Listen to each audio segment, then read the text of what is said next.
Look closely. What do we all have in common?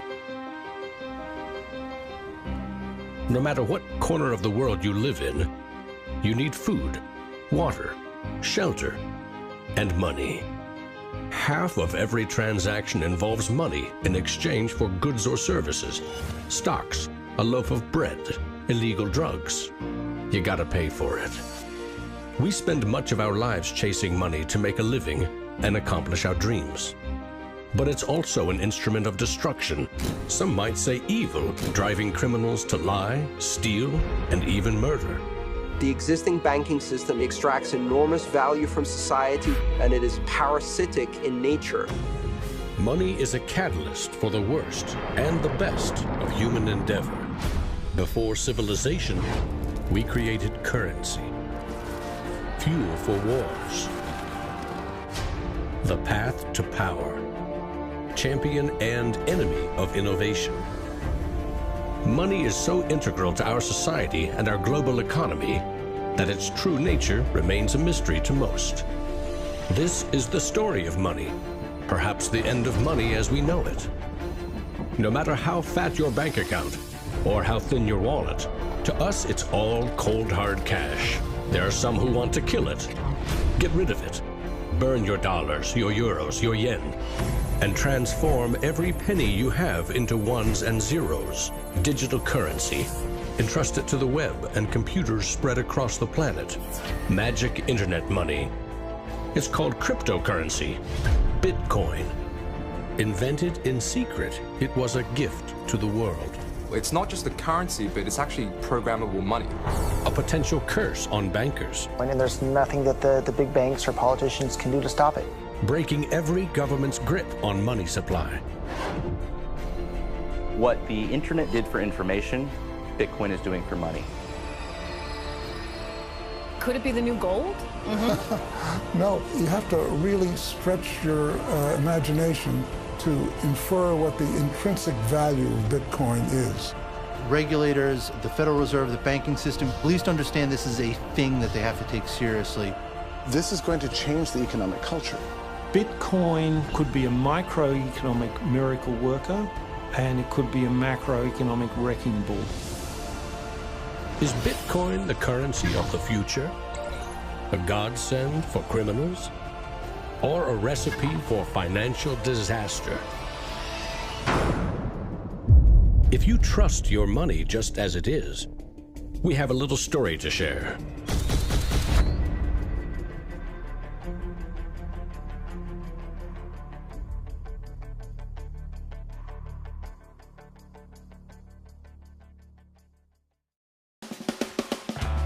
Once upon a time, there was a big party with everyone standing around the punch bowl, drunk.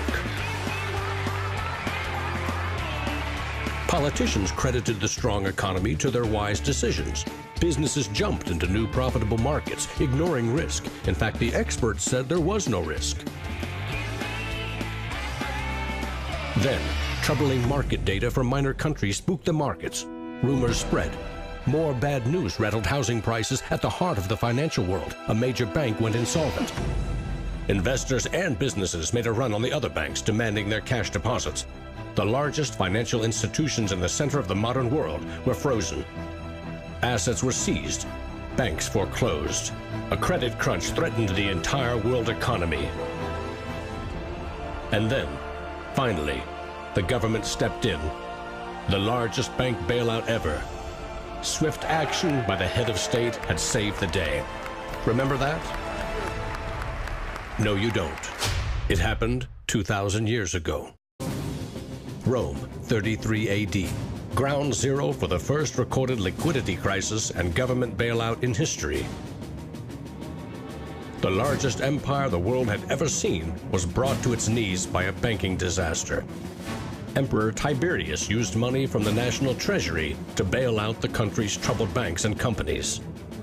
History may not repeat itself, but it certainly rhymes. Badly. People in power and their money have always been at the very center of it.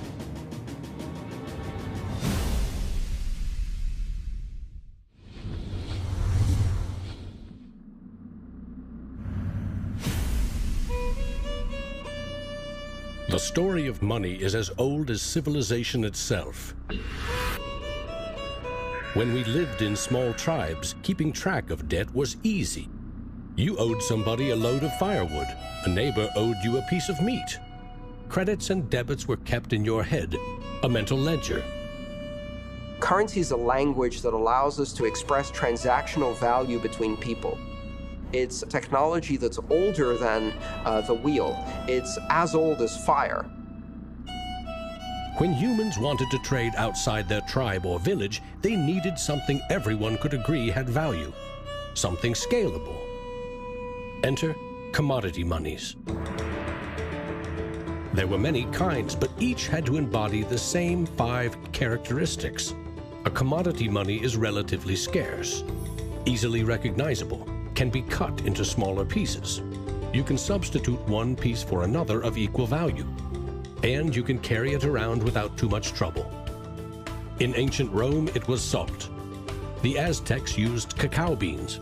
It was whale teeth on Fiji, yak dung in Tibet, shells in Africa and China. Grains, metal, ivory, rare stones, leather, fish. If it had the 5 characteristics of commodity money, someone probably used it as currency. And then you ask, what value do these currencies have?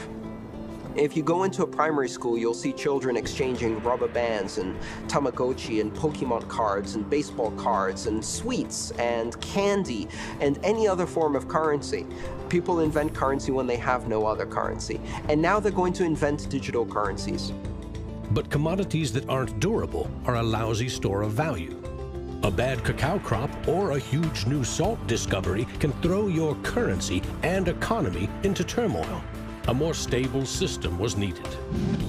About 2,500 years ago, the first metal coins were minted in China and in what is now Turkey.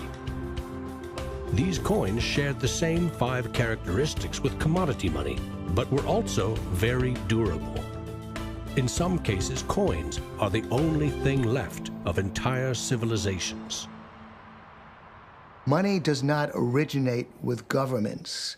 Money arises naturally as markets begin to develop and as people with a division of labor realize that if I have eggs and you have a cow, we may need some medium of exchange in order for you to buy my eggs or for me to buy your cow. Coins were an objective and universal unit of account, and they allowed people to buy and sell goods over vast regions. The market economy was born. Coins worked, but only if people trusted that the king or emperor who issued them wasn't cheating on the metal content. Using coins also meant that an authority now controlled the supply of your currency. Money and political power were inextricably linked, centralized. Minting coins in a steady and predictable manner allowed economic growth and stability. The Wushu coin in China retained its value for 500 years. In Constantinople, the solidus lasted for 700 years. But in those times, the coins didn't have the milled, this sort of milled edge. They were flat, and what used to happen was, as coins were passing from people to people would cut little bits off. And in fact, in some of the taxation that the kings would do would actually be take 1/8 of the coin off. Taxes built castles and financed military campaigns, expensive hobbies. Soon, royal mints were substituting cheaper metals for silver and gold. This is called debasement, and Europe's kings made a habit of it. The currency of France was debased every 20 months for 200 years. If no one can trust the gold or silver content of your coins, how can you trade with other countries? International merchants found a solution. They recognized that one person's debt has value. It can be traded or transferred. When those IOUs came from reputable sources, they could be used as a form of money, paper money. This money was not based on hard commodities or metal, but instead on someone's promise to pay. Merchant families like the Medici in 15th century Florence acted as clearinghouses for these IOUs. It worked like this. an English trader ordered a shipment of Italian cloth from the Medici for 100 gold coins. His promise to pay the Medici was put on paper. Meanwhile, the Medici owed 100 gold coins to another trading partner for delivery of wine from France. The parties didn't go to the expense of transporting and exchanging gold coins. Instead, the paper was transferred.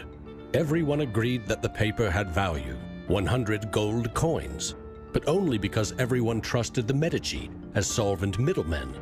They had created a paper money machine.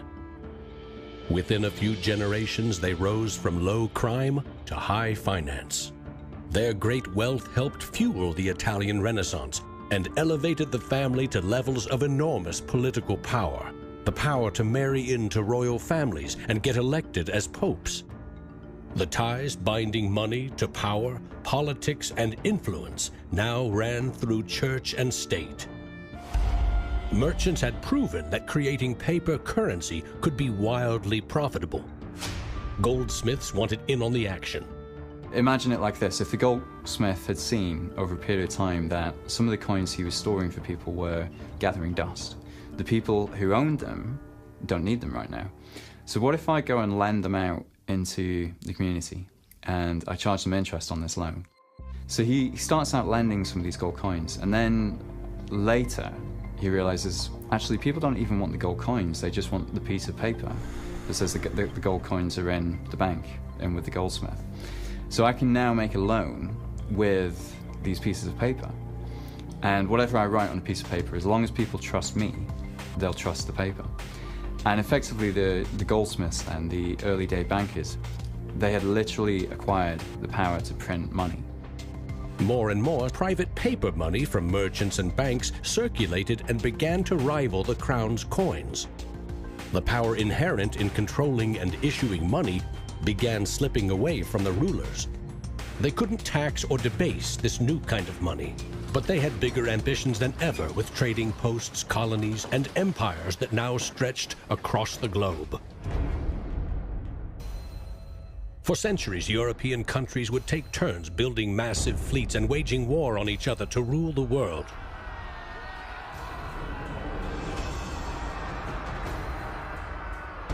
Government wanted to take the people's money in order to finance its wars. That's essentially the history of money. Money and warfare go together. War is expensive. 1 year's income taxes simply aren't enough. Kings and queens had to borrow money against future taxes. They needed a groundbreaking financial innovation: government bonds. The loans came from rich merchant families and goldsmiths, who by now had become powerful financiers and bankers. Sovereign debt and deficit spending had been born.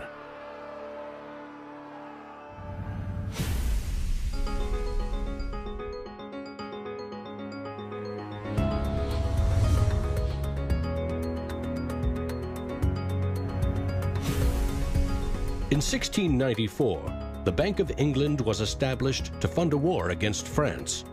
England's central bank was privately owned and granted the monopoly to issue banknotes, paper that could be redeemed for an equal amount of gold from the government coffers. The central bank soon also managed the entire debt of the crown. Money has been a tool of sovereignty for centuries. Being able to issue currency gave you the power, but it also gave the value to that monetary supply by backing it with a force of state, with essentially the debt of state. When the U.S. won independence from Britain, the first article of the new Constitution gave Congress the exclusive right to coin money. This currency's value was tied to gold in government vaults. From 1781 until the Panic of 1907, the financial system of the U.S. was an economic petri dish. Brief central banks, state banks, private currency, government currency, depressions, strong growth, recessions, regular boom and bust cycles. The long term, as far as capital is concerned, people want predictability. People want stability. From the back of that, they can plan. Now, it's very hard to plan in the long term with such a level of volatility. In 1913, bankers and politicians decided that it was in the country's best interest, and theirs, to have a permanent central bank. They created the Federal Reserve. Among its jobs, expand or contract the supply of a single national currency, the Federal Reserve note. The dollar was tied to gold, and strategic control of it would avoid booms that lead to busts. At least that was the plan. Then came 1929.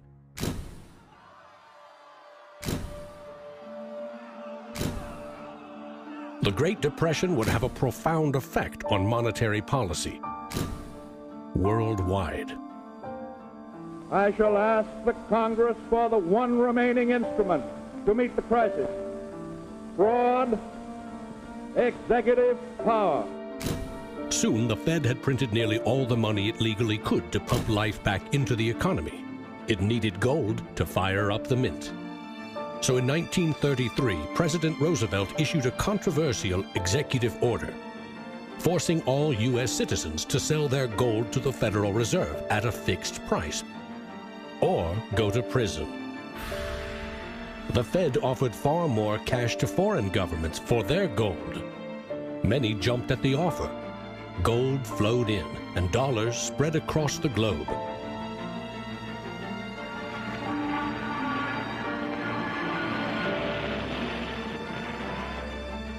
World War II devastated nearly every major economy, except the United States. The military and industrial juggernaut emerged as the global financial superpower. The dollar had become the world's most stable and trusted currency. Other countries pegged their currency to the dollar, which could still be redeemed for gold. In fact, the U.S. owned more than half of the world's gold reserves. In the next few decades, more dollars flowed to foreign countries. Governments began debasing their coins with cheaper metals and printing more of their own currency than they had in gold. The bond between precious metals and paper currency was cracking. This is a 1966 50-cent piece. It was the last coin in regular circulation in Australia to contain silver, and it contains 80% silver. So in 1966, this was 50 cents. Nowadays, it's $8 roughly in silver alone. By 1966, foreign nations had had enough of the U.S. collecting gold and printing cash. And they had more value in dollars than the U.S. had bullion in its vaults. They demanded gold in return for their paper dollars. Arguments about the value of the dollar versus their currency ensued. In 1971, President Nixon settled the matter. He severed United States currency from the gold standard. I have directed Secretary Connally to suspend temporarily the convertibility of the dollar into gold or other reserve assets, except in amounts and conditions determined to be in the interest of monetary stability and in the best interest of the United States. Never again could anyone legally demand U.S. government gold in exchange for paper dollars. For better or worse, the dollar was now backed solely by the full faith and credit of the United States government. The wealthiest nation the world had ever known would bet its future on a single word: trust. People have this mythology of money that is based on very little fact. And one of the nice things about Bitcoin is that it forces people to start to ask questions about the fundamentals of money. Bitcoin is an attempt to adopt the advanced computerized system that we have, the internet, to resurrecting what money used to be all about.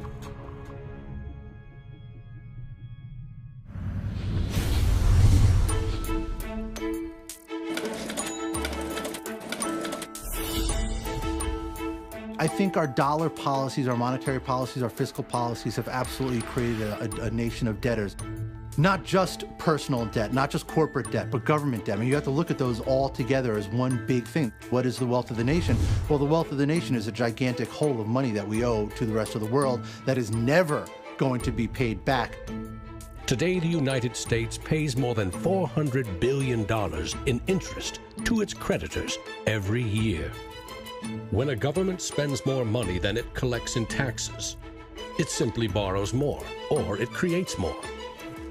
At one time, every piece of paper money was backed by gold. Remember, for every $20 bill, there was $20 worth of gold in a government vault. Not anymore. Today, governments create currency by first creating bonds or treasury bills. These bonds are sold in the market, generating funds for the government that issued them. Large banks buy U.S. bonds to flip them, selling them to the Federal Reserve at a profit. This is the magic money machine. You see, the Fed is America's central bank, but it doesn't have any money. No cash on its balance sheets. When a bank buys a bond and takes it to the Federal Reserve, the Fed simply says, "Thank you, Mr. Banker. Here's the principal and some profit." New money isn't exchanged. It simply appears on the bank's accounts. Magic. For 100 years and counting, the precise mechanisms of these bond purchases have remained a secret. Here's where it gets really interesting. The Federal Reserve is not a government agency. It's a private entity, and its shareholders are banks which earn a dividend. As much as $80 billion per year total are paid out to some of the very same banks that sell the government debt to the Fed. Which banks? Don't even bother asking. That's also a secret. In other words, the magic money machine answers to no one. The Fed also sets the bar for how much interest you pay for a car, home, or business loan. The Federal Reserve has been given the impossible task of trying to run the credit and monetary system as though we are the Soviet Union. It's the central planner for the key aspect of capitalism, which is how money and credit is allocated. The Federal Reserve, on balance, does not help the economy. On balance, it hurts the economy. And it's bound to make mistakes, even with the best of intentions. The Fed is also supposed to boost employment with low interest rates, encouraging people and businesses to buy more goods and services. Governments getting involved in money is a good thing, and it's also a bad thing. It's a good thing because money is the arteries of the economy, the blood supply of the economy. Markets are subject to bouts of euphoria and despair, and it makes sense for governments to back currency and manipulate it. Moving the money supply up and down is the most powerful way to sedate that boom and bust cycle. Manipulating the supply of money has short-term and long-term consequences.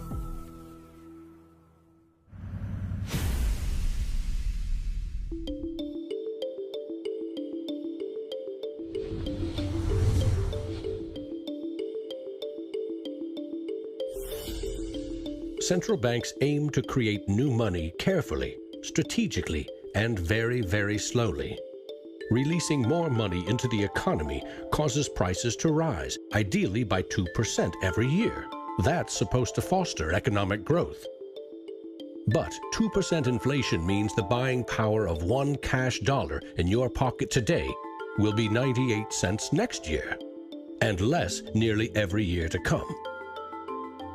Since 1913, when the Federal Reserve took over the United States dollar, we've seen that the United States dollar has decreased in value 98%. Inflation is a far higher tax because on your income you pay it just once. If inflation is 2%, you're paying a 2% tax on your net worth every single year, your net worth held in currency. So, what does that mean? If you earned $1 in 1913, you could buy 16 loaves of bread. Today, $1 barely buys you one. That's not a quaint notion of how cheap things used to be. It's proof that the value of your cash is slowly withering away. That $1 invested at 2% in 1913 would now be worth $7.24. More than 600% return versus a near total loss. The US dollar has gone from being worth $1 to now being worth about 4 cents. So that's, 96% of its original value. And it's a direct result of government control. Governments don't create money from thin air all alone.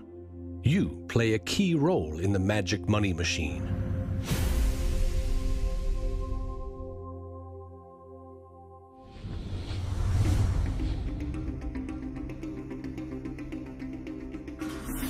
It's not really the central banks that are the problem. I mean, they're part of the problem, but the real problem is that we've given the power to create money to the same banks that caused the financial crisis. We put our paychecks and savings into a bank account and draw from it as we need it. The banks are custodians of our money. Right? Wrong. It is now the property of the bank on their balance sheets. They can do just about anything they want with it. For example, create new money. Here's how.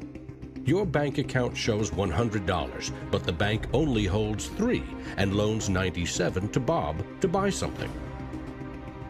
In the bank's computers, you still have $100 in your account, but Bob now has $97 of new virtual money in his account. Just digits on a computer screen.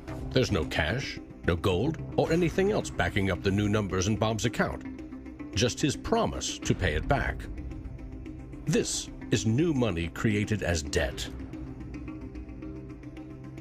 When those $97 are spent, say in a shop, the shop owner deposits into another bank, and it is lent out again, and again, and again. And each of these people have numbers in their accounts showing that they own this money.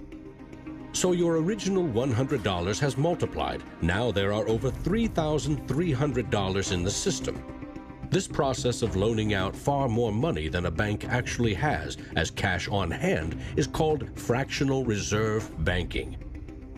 In the UK, 97% of the money that exists is just numbers in a computer system, and those numbers are created by the banks. Banks earn untold billions in interest every year by creating and lending virtual money.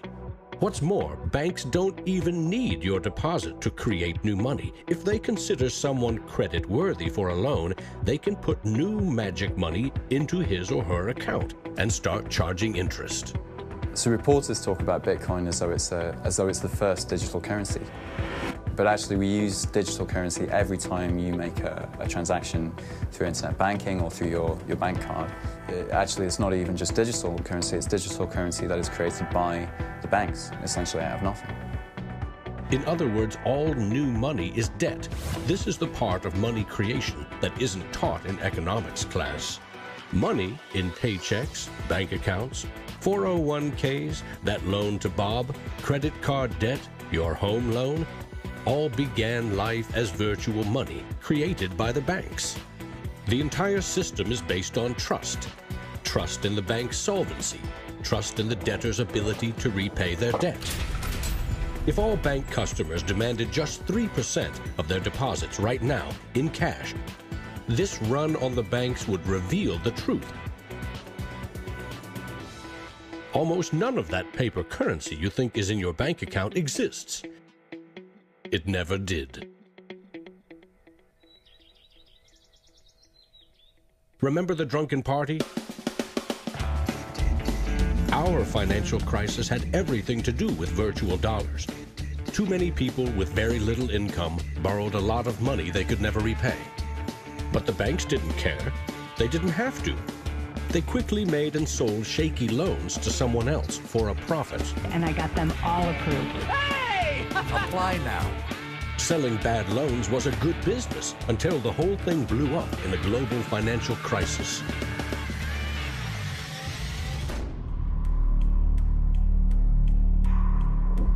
The magic money machine destroyed 30 million real jobs.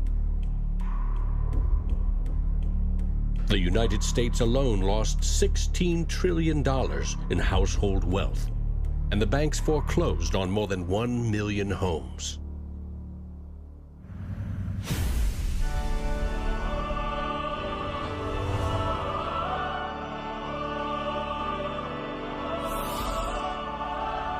Selling subprime loans and betting they will fail may not be sacred, but it is lucrative. As much as 1/4 of our best and brightest are being lured by the siren call of the money machine.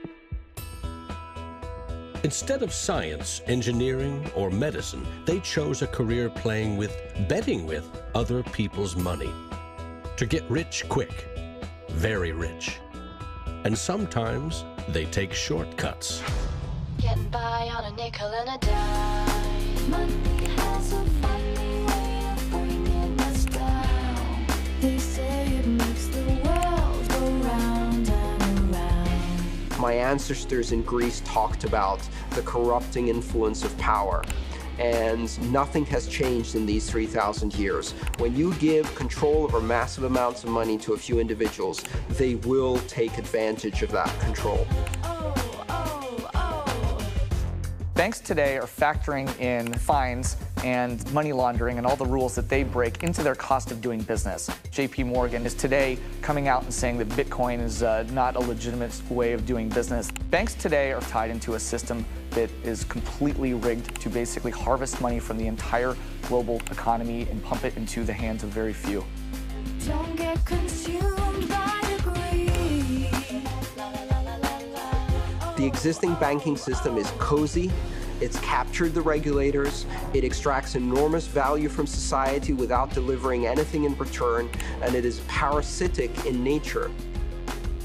The banks play a very pivotal role in an economy. You look at any successful economy, it has successful banks. There's a very close correlation with banking profits and the economy as a whole. In medieval Europe, a banker who couldn't repay depositors was hanged.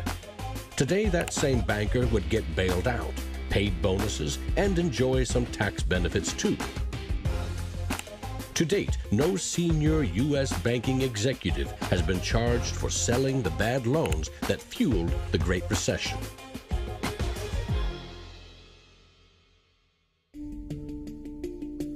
In December 2014, just 6 years after the last banking crisis brought the world to its knees, a congressman snuck a last-minute provision written by Citigroup into a crucial funding bill. The provision allows the largest U.S. banks to once again make risky derivatives bets with bank deposits. But no need to worry. If the banks implode again, lost deposits must be paid back by U.S. taxpayers.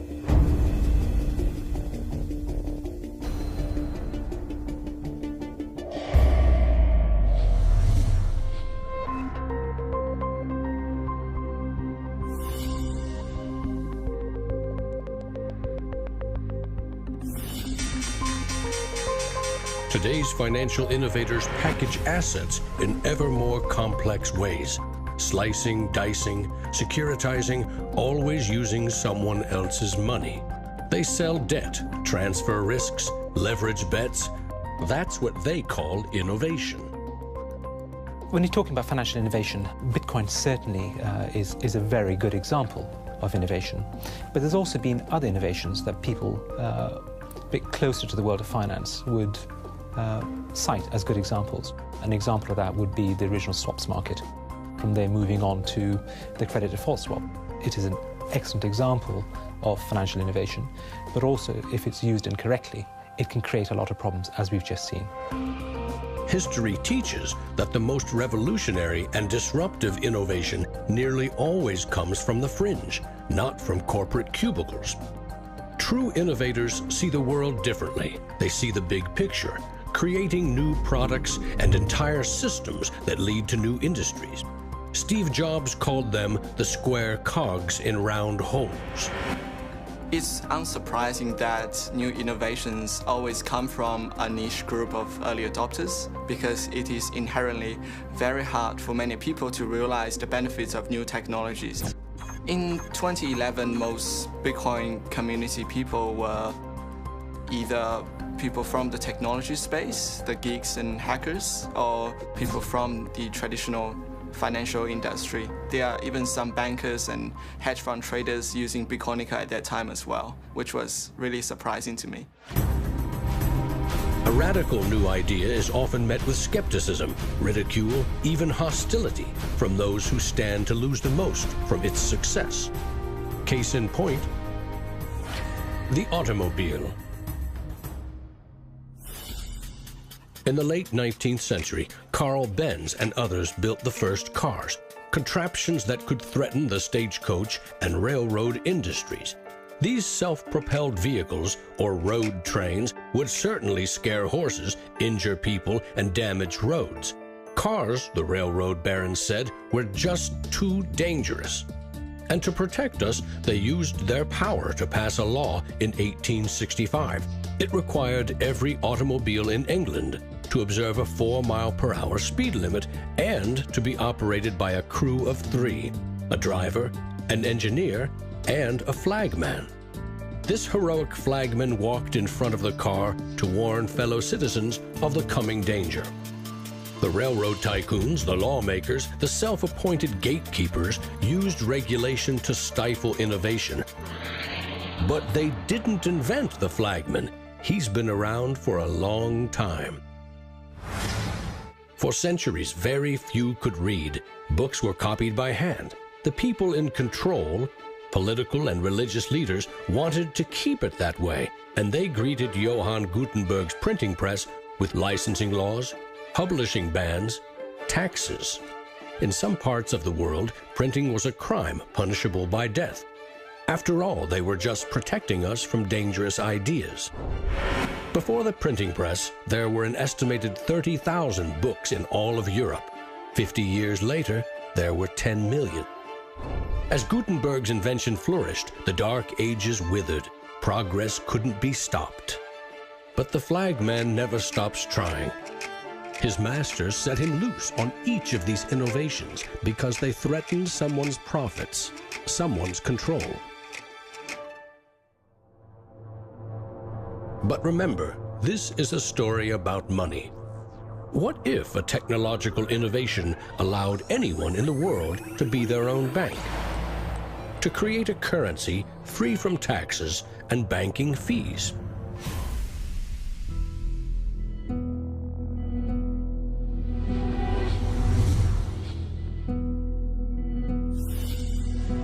The U.S. Constitution forbids citizens from printing or minting their own currency, competing with or undercutting reliance on the U.S. dollar.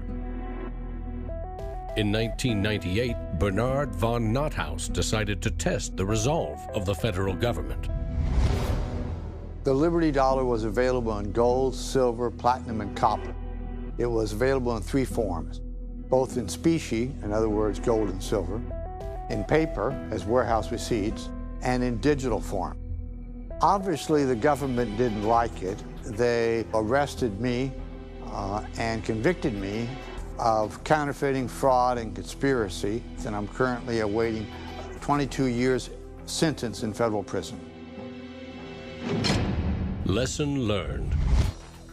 At a hackers convention in the Netherlands, there was a young hacker there who used the alias of Satoshi Nakamoto. And he talked to a friend of mine, and he identified the Liberty Dollar and me as inspiring him to create a new currency. Bernard von Nothaus's arrest for creating private money may also have inspired Bitcoin's inventor to keep a lower profile, publishing the invention under an alias and vanishing. Part of me is interested to know like who Satoshi is. Maybe that's part of the mystique of the story. It's completely irrelevant to the functioning of Bitcoin because we have the code to read, but it would be kind of fun to know. Who is Archimedes? Who is Euclid? We don't know. We don't know if Euclid was one person or multiple people. And you know what? It doesn't matter.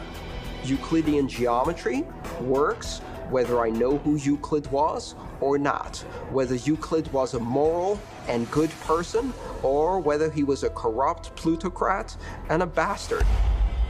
Science and mathematics have essential truth that stands alone, irrespective of its inventors and irrespective of their motives. Well, Bitcoin is a system based on mathematical truths, and these mathematical truths stand alone. We can read the source code in Bitcoin and understand it, and it will be true whether Satoshi Nakamoto is a man, a woman, a collection of individuals, a government agency, or aliens from the future. Bitcoin is digital currency and computer software. Capital B Bitcoin is the shared code that creates a global payment network using computers connected to the internet. Bitcoins are virtual currency, digital money created, stored, and exchanged on that network. But unlike virtual dollars created by a banker, this new currency was created with math by an anonymous inventor. Bitcoin is an open-source software protocol like much of the code supporting the internet and email. Open source means anyone, everyone can use the protocol. No one person or company can control it. Every change to the software is public, open, and transparent. The code was first developed by Satoshi. Then there were dozens, now hundreds, of programmers constantly collaborating to improve Bitcoin's features and security. So what makes Bitcoin a breakthrough? It tackles an ancient human dilemma and solves a computer science problem. Any shared information or data can be flawed, corrupted. Anything can be faked. How do we know that what we're receiving can be trusted? In our traditional mindset, it's very important to know who is behind this currency because their reputation is significant in knowing that our funds and the true wealth is actually safe. In finance, we rely on trusted third parties like banks, credit card companies, remittance services. They keep track of money as it moves from one account to another, and they charge us handsomely for it. We trust that their digital ledgers of credits and debits balance. A financial system that cuts out these middlemen could be faster, cheaper, and more secure. But Bitcoin is digital. Music and movies are easily pirated, copied, stolen. How can a digital currency retain value if anyone can make 1 million copies? The answer is at the core of Satoshi's invention. A Bitcoin is not a file on a computer. It's an entry in the publicly distributed database called the blockchain. Just as the Medici kept a ledger of credits and debits, today's banks record each transaction as a plus and minus in their ledgers. Now we call them databases. Bank accounts are replaced by a digital wallet that you alone control. Bitcoin's ledger is the blockchain, a record of every Bitcoin in existence and every Bitcoin transaction ever made. It always balances because no Bitcoin ever leaves it. When a Bitcoin is sent from one digital wallet to another, what they are really sending is control over that part of the database. Code that is a unique key for the new owner. As the network processes transactions, it constantly synchronizes the one ledger across the global network. Each computer or Bitcoin miner has a complete and identical copy. And because the blockchain is public, it cannot be controlled by any one person or computer. Owners of the Bitcoin mining computers are rewarded with new Bitcoins for processing transactions and keeping the network secure.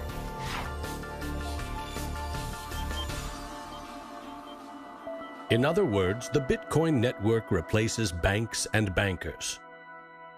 Today, the combined computing power of this global network is greater than the 500 biggest supercomputers combined, times 10,000. And because every transaction is verified and recorded by the network, a Bitcoin cannot be forged. Digital currency cannot be debased with cheap metals or printed by the billion at will. Too much currency can unleash a monster, skyrocketing prices, trillion-dollar bills that can't buy a loaf of bread. There's a big movement in the U.S. demanding that the Fed be audited so we can find out what they're doing. Nobody really knows how many dollars are in existence, for example. Ben Bernanke created several trillions of dollars over the last several years, but nobody really knows where they landed. At any time, for any reason, the central banks can print as much money as they want. They call it fancy things like quantitative easing. And when they do that, it makes the dollars or euros or yen that you and I have worth less. So if the world starts using Bitcoin as their currency, It can't be controlled by central bankers or politicians. Remember, central banks create money to boost the economy and try to pull it back out before inflation heats up. But no one knows how much magic money global banks are creating to boost their profits with questionable loans. Bitcoin is completely the opposite. It's totally transparent. You know exactly how many exist. The computer code behind Bitcoin has a built-in brake pedal, cutting the creation of Bitcoins in half every 4 years. This ensures a transparent, controlled scarcity and ultimately limits the total number of Bitcoins to 21 million. No lobbyist, no politician, no banker can create more or change the mathematical rules dictating their creation. Advancing accountability. And that's one of the things I think is most exciting about Bitcoin and the technology behind it, is not so much that it will supplant the dollar or that it will supplant government itself, but that all of a sudden there's a competitor to government, and that government itself now needs to look over its shoulder more than it did. This new digital currency can be purchased online with a credit card or in person with cash. And it has the 5 key characteristics of money. But is it a store of value? Is it stable, or will it diminish over time, like a commodity rendered useless, or a crop that fails? The ultimate power of a cryptocurrency is unleashed by mainstream adoption and an ever-growing volume of transactions. With Bitcoin, the currency has been created much more slowly than other currencies. And the effect of that has been to turn it into what is essentially a speculative asset. If you ask a lot of Bitcoin enthusiasts whether they're spending the currency, they're not. They're sitting on it and waiting for the price to go up. It isn't a currency if you don't use it to pay people. The point is, the average person is quite happy to walk into a bar and hand over, a $5 note in order to get a drink.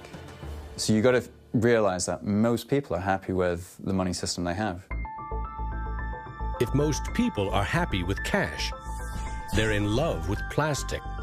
In the US, 2/3 of in-person sales are done with debit or credit cards. That plastic is a 60-year-old technology, created by a middleman, never designed for the internet. Each transaction requires personal data, like your name and address. Credit card databases are regularly hacked, with fraudulent purchases charged to your account. Criminals buy and sell stolen credit cards by the thousands in dark corners of the internet. In some parts of London, 1/3 of all online credit card transactions are fraudulent. Card issuers don't hold you responsible for fraud, but protection comes with a price. 2 to 4% in fees. That's $50 billion a year.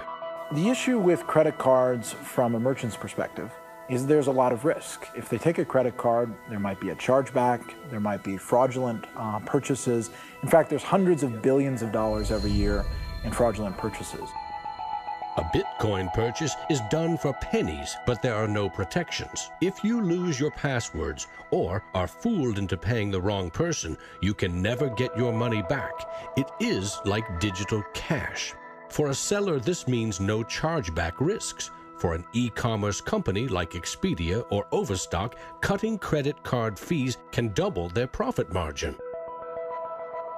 You could not miss the point more effectively than by thinking of Bitcoin as a currency and payment network that will make shopping easier for the first world. Bitcoin is about everything else, everywhere else. There are 2.5 billion people without a bank account. With Bitcoin, a mobile phone with an internet connection is now a bank with access to the global marketplace. What happens when Bitcoin services and infrastructure and Bitcoin wallets and payment processors start going into these countries? These people will be able to gain benefits from trade where they could not previously. These people will be able to send money home, international remittance, which is one of the major pain points of the current financial system. Here, if I send $100, with banks it's going to cost me 20%, Western Union is going to cost 10%, other options that are competing with Western Union is still going to be about 5%. And if you are sending to really remote areas, it's going to be anywhere between 15 and 30%.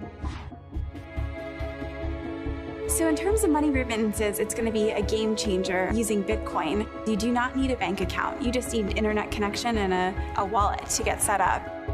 It's a tool to give people an access into the global ecosystem and give them a promise for an economic future, and specifically provide a way for them to not be dependent on a government that could shut down their bank accounts or even could go into their bank accounts and take out finances.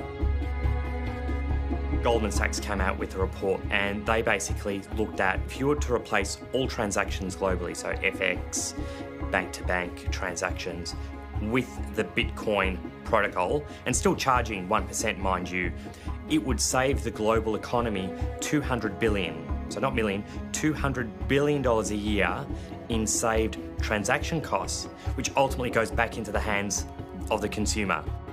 An international wire transfer can take up to 4 days. Yet the internet allows us to instantly and globally share text, pictures, videos, anything digital. Why not money? Money which we now know only exists as digits in a bank's database. Wouldn't it be great if you could send Bitcoin transactions just simply via a tweet? For example, you would say at the end of money, $1 worth of Bitcoin. And so we built just that. All you have to do is hashtag it with TipperCoin, press send, and our Twitter bot will process the transactions, notify you, and give you a link.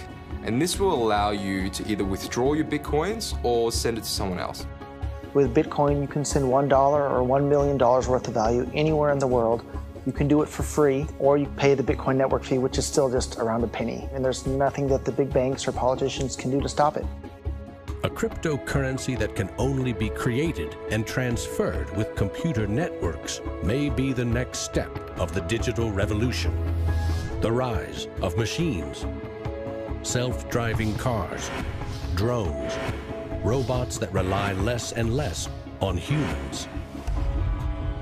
What I often think is that the future of Bitcoin or digital currency from a broader perspective is really about machine-to-machine payments. So by the time you have an unmanned taxi driving you around New York and then going to power up at an unmanned power station or going to get repairs at an unmanned auto shop, you'll see the machine-to-machine payments done with some sort of digital currency.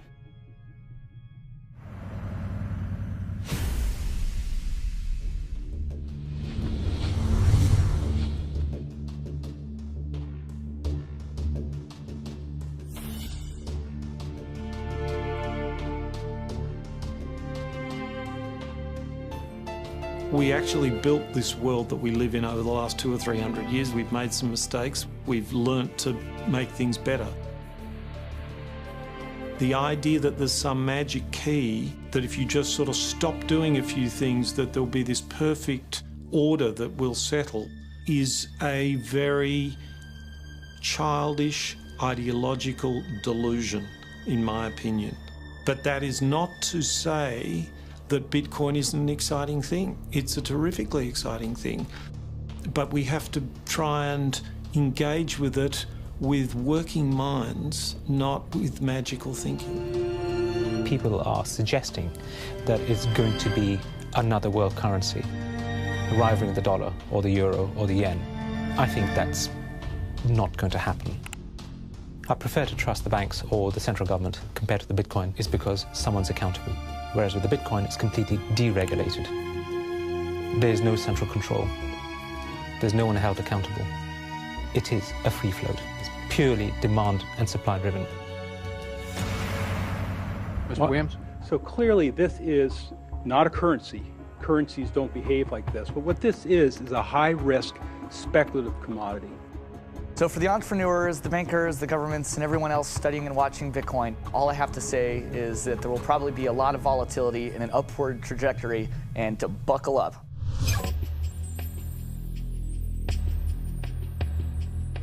Criminals, scam artists, bad actors are drawn to any kind of money like a moth to a flame. Silk Road was a marketplace that was online. It existed in the underground web. Now, this marketplace allowed people to sell things that were illegal to governments. Fake IDs, pirated music, Bibles in North Korea. Are cryptocurrencies inherently bad, or just the newest tool to acquire the forbidden?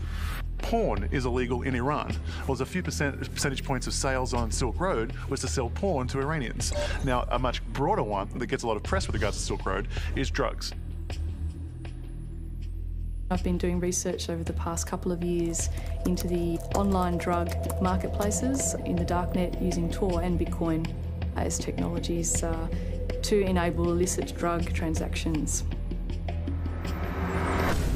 We did a global survey of drug users, and we had over 20,000 people respond to that. And the majority of those people were buying traditionally illicit drugs, ecstasy, cannabis. The FBI brought down Silk Road. It certainly hasn't stopped the trading of illicit drugs online.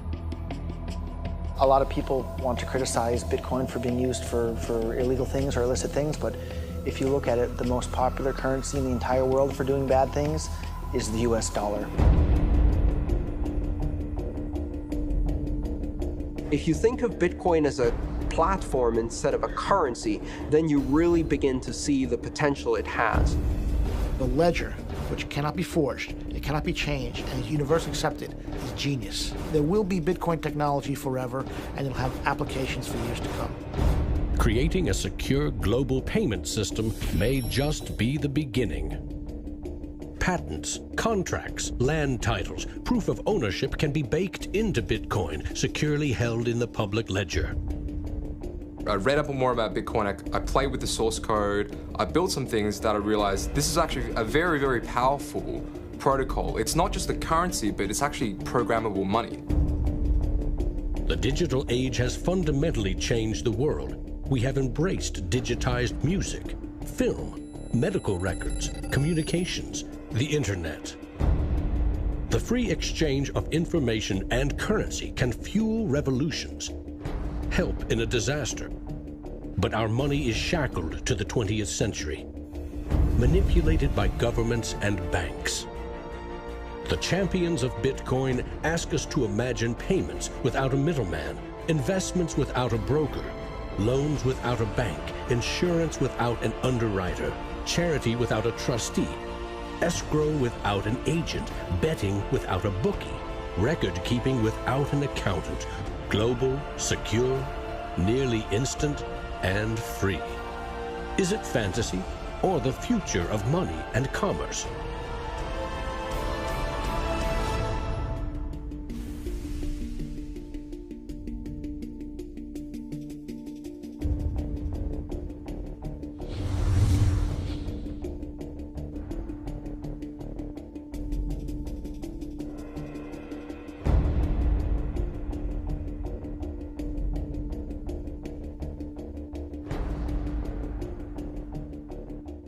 I love Bitcoins. I'm really into Bitcoin. Well, Satoshi Nakamoto, that's a name I love to say. And we don't know much about him, but he came to save the day. If you don't know what a Bitcoin is, right, usually the way people describe it is digital cash. It's money for the internet.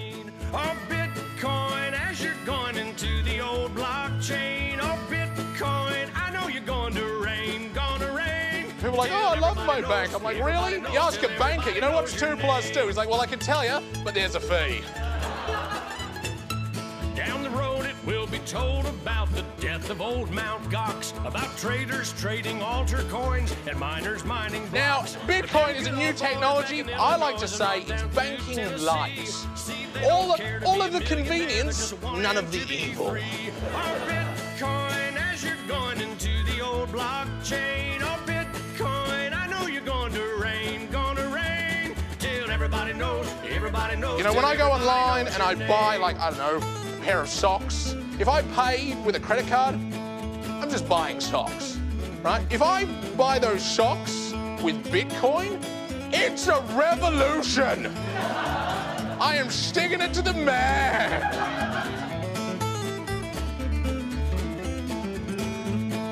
Oh, Lord, pass me some more.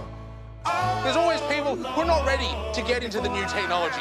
You know, like when the internet came out, there was people going, nah, I don't think this is going to be popular.